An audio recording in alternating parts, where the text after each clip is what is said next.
Hi guys, I'm cooking chicken.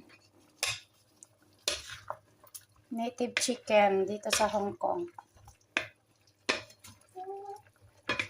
Yan, hindi ko yan nilagyan ng tubig guys. Tapos, nano ko lang siya.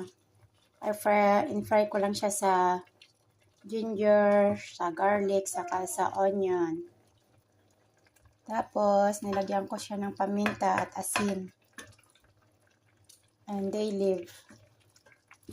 Bay leaf ba? Bay leaf. Yan. Saka buong paminta. Kasi hinayaan ko siyang lumambot. Tapos, lalagyan ko lang siya ng spicy sauce. Ito siya. Chinese sauce. Kasi gusto ng mga amo ang maanghang. Sweet and spicy siya. Tinikman ko konti. Wala kasi yung dati kong ginagamit. Gusto nila amo yung sweet, yung spicy ba. Pero mas masarap yung dati kong ginagamit. Wala akong mahanap. Then, like this.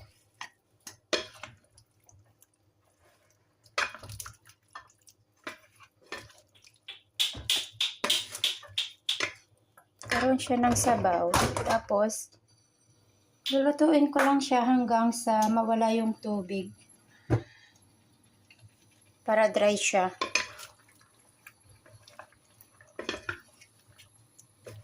Yan na yung pananghalian ng amo. Tapos, nagpa-fry lang ako ng mamaya. Ng gulay. Choy sam. Yan yung choy sam dito sa Hong Kong. Pa-fry ko lang yan sa garlic mamaya. Kasi meron kaming playgroup ni Colette. So, nagluto na ako ng maaga. Tikman ko nga. Parang siya. Hindi yung katulad ng ginagamit ko dati. Spicy talaga. Manamis-namis siya na maanghang.